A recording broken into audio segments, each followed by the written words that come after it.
Baik, selamat pagi, salam sejahtera bagi kita semua. Pada kesempatan kali ini, kelompok 4 akan mempresentasikan makalah yang sudah dibuat dengan judul Keutuhan NKRI pada kajian PTN SD2 dengan dosen pengampu Ibu Ramidatul Laila Agustina MPD.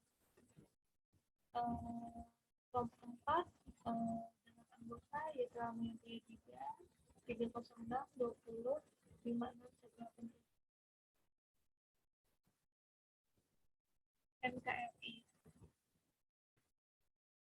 NKRI adalah wilayah negaranya. Hingga dikotomi ini membawa NKRI menjadi negara berdaulat di atas tanah Sabang sampai Merauke dan dari Minaga sampai Rote. Berdaulat sebagai negara penduduk, berdaulat atas terbentuknya pemerintahan, dan berdaulat karena telah diakui oleh negara lain. Menurut Palalo, dalam Palalo tahun 2020 halaman 200 sampai 201. Jadi NKRI adalah negara, suatu wilayah negara.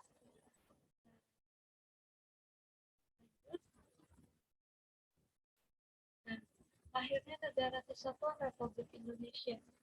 Nah, ini Indonesia, khususnya terkait masalah politik dan kenegaraan, telah menjadi perdebatan yang sangat panjang dan sengit dalam sejarahnya, dari rentang masa pra-kemerdekaan hingga pasca reformasi atau revolusi.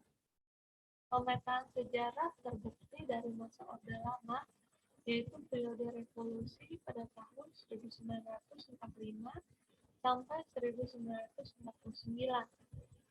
liberal pada tahun 1955 sampai 1959, atau dalam rentang sejarahnya biasa disebut dengan demokrasi parlementer.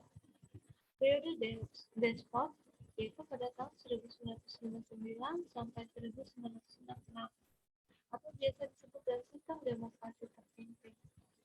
Sehingga perdebatan panjang dan sengit tersebut terwariskan pada masa Orde Baru periode despot, yaitu pada tahun 1966 sampai 1998, serta reformasi dari 1998 hingga sekarang. Nah, jadi dalam lahirnya Negara Kesatuan Republik Indonesia mengalami berbagai proses dari masa ke masa. Nah, ini terkait dengan perebutan wilayah atau terjadinya konflik pada saat mendapatkan kemerdekaan negara Indonesia tersebut. Jadi banyak sekali yang sudah dilalui oleh rakyat Indonesia dalam melahirkan Negara Kesatuan Republik Indonesia ini menjadi suatu kesatuan, sebagai negara kesatuan Negara Republik Indonesia. Nah, di sini sudah kita ketahui ya, pada umumnya ada dua sejarah penting bangsa Indonesia yang perlu kita ketahui. Yang pertama itu adanya Irkar Sumpah Pemuda pada tahun 1928. Dan yang kedua yaitu Proklamasi Kemerdekaan Negara Republik Indonesia pada tahun 1945. Irkar Sumpah Pemuda menegaskan tekad dengan bersumpah untuk berbangsa, bertanah air, dan berbahasa satu, yaitu Indonesia. Ketika merdeka, para pejuang dan pendiri bangsa ini memilih bentuk negara kesatuan. Nah, jadi dari Irkar Sumpah Pemuda, Proklamasi Kemerdekaan Negara Republik Indonesia ini menyatakan bahwa negara Indonesia itu merupakan negara kesatuan yang memiliki bahasa satu, bertanah air satu, dan berbangsa yang sama.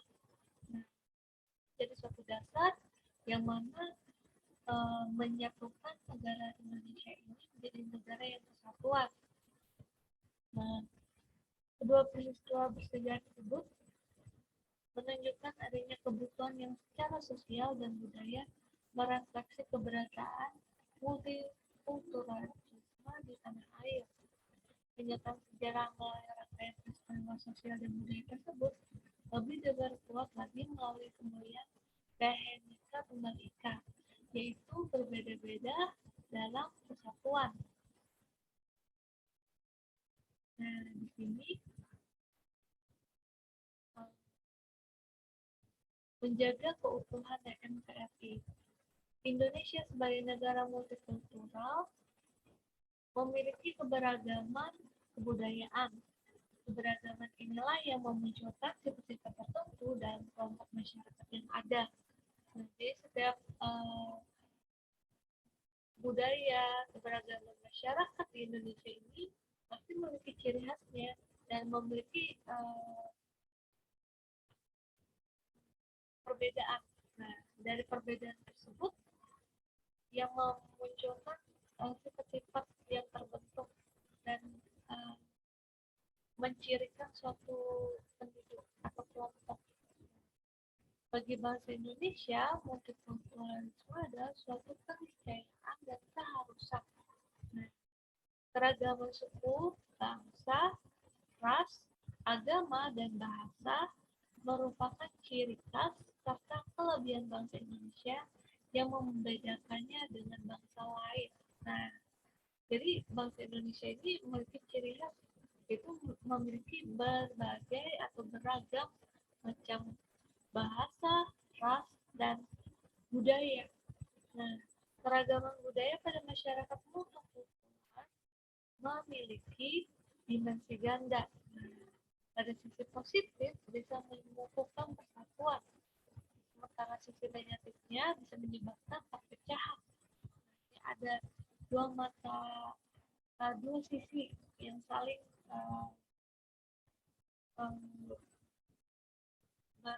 bersisian.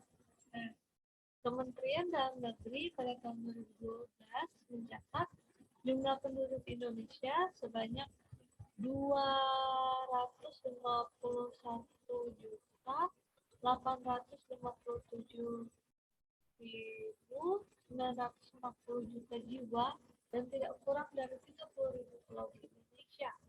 Banyak bukan? Nah, dari jumlah pulau tersebut, sebanyak 13.446 pulau telah diberi nama dan sekitar 17.000 pulau lainnya masih tanpa nama. Nah, di mana mereka tinggal tersebar di pulau-pulau tersebut. Nah, hal ini juga yang berkaitan dengan tingkat peradaban kelompok-kelompok suku bangsa dan masyarakat di Indonesia sendiri. Nah, berarti ada faktor geografisnya juga nih yang dapat menjadi pembeda dari sifat-sifat antar kelompok yang ada di Indonesia atau suku, budaya, dan bahasa tersebut. Misalnya di Indonesia pada bagian timur memiliki suara yang memiliki bahasa dan budaya yang khas.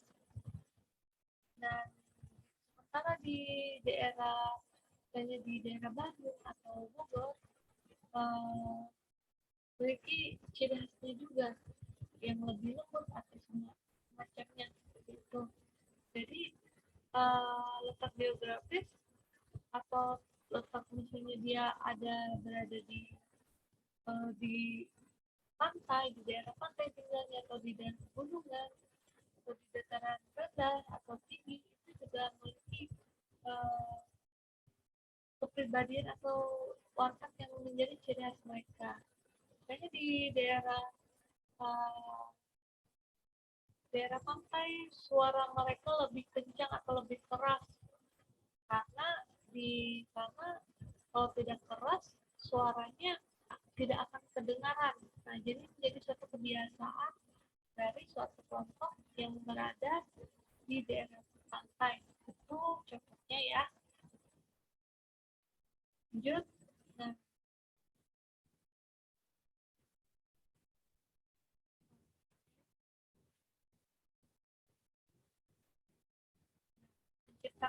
sejarah yang multikulturalisme. Dan multikulturalisme tentu saja memiliki dampak positif dan negatif. Nah, dampak positifnya bisa mengukuhkan persatuan, sementara dampak negatifnya bisa menyebabkan perpecahan.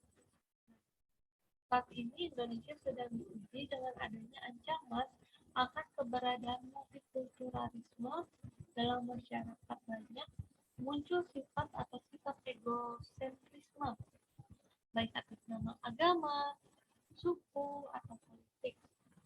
Sifat atau sikap tersebut dapat berubah menjadi eksklusivisme dan pada akhirnya memicu perpecahan, apalagi jika ditambah dengan himpitan masalah ekonomi, sosial, serta budaya.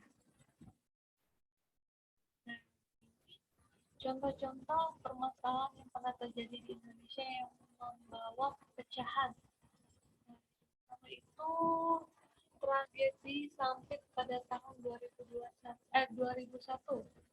Nah, di sini salah satu sejarah kelam bangsa Indonesia di daerah Sampit. Nah, pada tragedi Sampit itu terjadi kerusuhan yang amat mengerikan yang melibatkan dua suku, yaitu suku Dayak dan suku Madura. Nah, di sini tercatat ada 500 orang tewas dan 100 orang diantaranya mengalami pemenggalan kepala. Wah, mengerikan sekali, bukan? Nah, yang kedua, peristiwa kedua yaitu konflik antar agama di Ambon tahun 1999. Nah, di sini konflik ini awalnya dianggap sebagai konflik biasa. Namun muncul sebuah dugaan jika ada pihak yang sengaja merencanakan dengan memanfaatkan isu yang ada. Bahkan pada kejadian ini sempat booming ya waktu itu. Nah, lanjut pada peristiwa yang ketiga yaitu konflik antar etnis pada tahun 1998. Nah, ini juga cikal bakal pada saat krisis ekonomi. Ini konflik ini diawali oleh krisis moneter yang mengakibatkan seni-seni negara lumpuh dan meluas, sehingga berubah menjadi konflik antar etnis pribumi dan etnis Tionghoa. Nah, konflik ini mengakibatkan banyak aset-aset Tionghoa dijarah dan dibakar.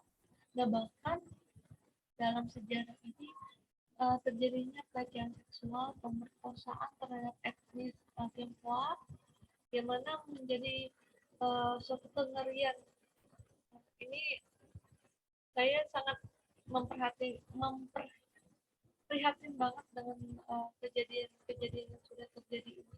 Apalagi menyangkut wanita ya, sangat sensitif sekali. Yang keempat, konflik antar golongan dan pemerintah. Nah, di sini ada GAM, RNS, dan OPM. Nah, konflik antar golongan memang sering terjadi di Indonesia. Namun yang paling parah ada perlawanan GAM terhadap pemerintah yang akhirnya dibawa ke dunia internasional. Ini seperti perkumpulan yang ingin membuat negara sendiri. Nah, ini juga dapat memicu perpecahan dalam suatu negara yang ada di Indonesia. Penyebab turunnya keuntungan NKRI. Nah, berkaca dari konflik yang tadi ya, nah konflik antar suku bangsa dewasa ini disebabkan ada atau kurangnya pemahaman dan penghargaan atas suku bangsa lain. Jadi kurangnya menghargai antar bangsa. Upaya dalam menanggulangi konflik ini adalah dengan melakukan sosialisasi atau pembinaan kepada masyarakat tentang pentingnya menjaga keserasian antar suku bangsa. Karena salah satu keuntungan ini adalah bisa menjadikan identitas suatu bangsa. Nah, dengan pembinaan kepada masyarakat dapat dilakukan dengan sosialisasi langsung kepada masyarakat umum maupun melalui pendidikan di sekolah. Nah, khususnya generasi pemimpin bangsa. Melalui pendidikan, kita dapat mengubah cara pikir kita dengan pandangan yang lebih baik dan terciptanya lingkungan sosial.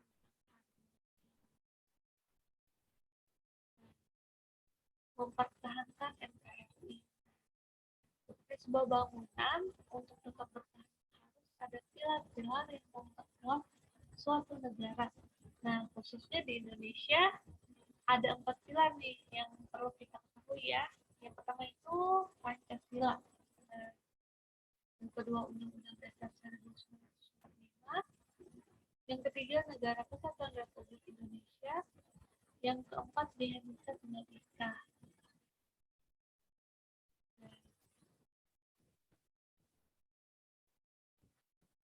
Di sini pendidikan kewarganegaraan dalam mempertahankan NKRI. Nah, pendidikan kewarganegaraan dilakukan pada mahasiswa atau murid sebagai upaya untuk menyadarkan serta memiliki komitmen untuk tetap memiliki negara Kesatuan Republik Indonesia atau NKRI dan selalu akan berusaha tetap berada dalam negara merdeka dan negara yang tetap bersatu. Mata kuliah ini merupakan hak yang berdasarkan konstitusi yang wajib diberikan pada mahasiswa dengan maksud untuk membekali mereka tentang materi kewarganegaraan. Sebagai mahasiswa, warga negara memiliki hak untuk mewujudkan kesatuan bangsa, sehingga NKRI merupakan wujud negara mereka. Nah, untuk di tingkat mahasiswa, pembelajaran kewarganegaraan itu merupakan kewajiban atau keharusan ya, karena dengan adanya pembelajaran kewarganegaraan ini dapat mempertahankan NKRI. Dan untuk pada pendidikan dasar seperti SD atau SMP, SMA dapat kita temui dalam pembelajaran PPKN. Nah, di situ juga dalam PPKN anak didik juga mendapatkan pembelajaran tentang bagaimana kita menjadi seorang yang peduli dengan keberagaman dan menjunjung tinggi persatuan dalam bermasyarakat. Nah, pendidikan kewarganegaraan ini membekali mahasiswa untuk menumbuhkan semangat untuk mencintai bangsa dan negaranya, serta semangat untuk bela negara. Masa reformasi yang dikumandangkan pada tahun 1998 dalam pelaksanaan negara yang demokrasi menginginkan seluruh rakyatnya memiliki etos kerja yang baik, bertanggung jawab, serta peduli terhadap negara, nusa dan bangsa, sehingga negara Republik Indonesia tetap bersatu sebagai negara kesatuan Republik Indonesia. Jadi kita sebagai bangsa Indonesia, generasi muda harus menjunjung tinggi rasa cinta tanah air dan semangat dalam mempertahankan keutuhan negara kita ya. Kesimpulan, nah dalam Sumpah Pemuda tanggal 24 Oktober 1928 merupakan tonggak awal kebinekaan bangsa Indonesia yang harus dapat dijadikan semangat memperkokoh gelar kebangsaan dan demokrasi. Nah, tadi kan sudah kita tahu tadi yang terkelar itu. Nah, selanjutnya rumusan yang terdapat dalam keputusan UUD 1945 adalah sebagai prinsip dalam kita mengantisipasi keanekaragaman budaya bangsa dan dalam mengantisipasi globalisasi yang mengusung nilai-nilai yang mungkin saja bertentangan dengan nilai yang diemban oleh bangsa kita. Nah, sehingga dengan berpegang teguh pada konsep dan prinsip yang terkandung dalam Bhinneka negara kesatuan Republik Indonesia makin kokoh dan makin berkibar. Amin. Terima kasih. Itu sekian presentasi dari kelompok 4 tentang keutuhan NKRI. Semoga materi kali ini bisa kita pahami bersama dengan sama, dan semoga apa yang saya presentasikan ini bisa diimplementasikan dalam kehidupan kita sehari-hari. Eh, salah hilaf, mohon maaf. Apabila ada kritik dan saran, saya terbuka sekali buat teman-teman dan ibu untuk memberikan komentar terhadap presentasi saya. Terima kasih. Selamat pagi. Tetap semangat belajar ya. Dadah.